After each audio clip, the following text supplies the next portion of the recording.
প্রশাসনের এই ধরনের কার্যকলাপ দেখে অনেকটা অবাক হওয়ার কথা, কিন্তু অবাক কিন্তু হয়নি।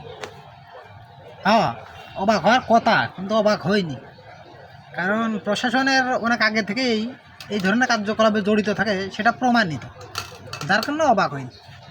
এই জায়গাটা হামলা করতেছে, এই জায়গাটা হামলা করেছে, তাদেরকে মারিয়েছে, রক্তাক্ত করেছে। এই জায়গায় প্রশাসন কি করতেছে, মানে কোন দায়িত্বটা পালন করতেছে? আসলে যে মারতেছে তাকে ঠেকানোর দরকার, না যে মায়ের খাচ্ছে তাকে ঠেকানোর দরকার? কোনটা?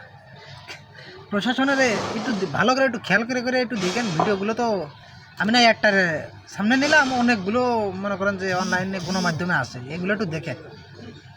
মানে আগে এই যে বলতাম না যে প্রশাসন পরোক্ষভাবে জড়িত, মানে এখন এগুলো দেখে মনে হচ্ছে যে প্রশাসন মানে প্রত্যক্ষভাবে জড়িত। প্রত্যক্ষ পরোক্ষ দুইভাবে প্রশাসনের মধ্যে জড়িত। প্রশাসনে এইগুলো করাচ্ছে, সেল্টার দিয়ে করাচ্ছে। প্রশাসন দায়িত্ব নিয়ে এই কর্মকাণ্ডগুলো করাচ্ছে, এই ঘটনাগুলো ঘটাচ্ছে দায়িত্ব নিয়ে। প্রশাসনের সামনে দাঁড়িয়ে চোখ রাঙিয়ে একটা অপরাধ করে দেবে এমন কোনো বাপের বেটা পৃথিবীর কোথাও জন্ম নিয়েছে? যদি প্রশাসন শেল্টার না দেয়, যদি প্রশাসন দায়িত্ব নিয়ে না করায়, তামাশা করতেছে। এদের উপর হামলা করেছে, এদেরকে মারিয়েছে, এদেরকে আহত করেছে, অবস্থা খারাপ করে ফেলে দিয়েছে। প্রশাসনের কি ভূমিকা এই জায়গায়, কী করতেছে?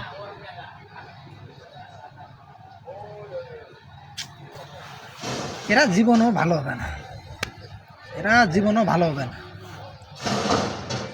জুলাই গণ অভ্যুত্থানের সময় কিছু কিছু কাজকর্ম ছাত্ররা করিল, ছাত্র জনতা, সাধারণ জনতা করিল,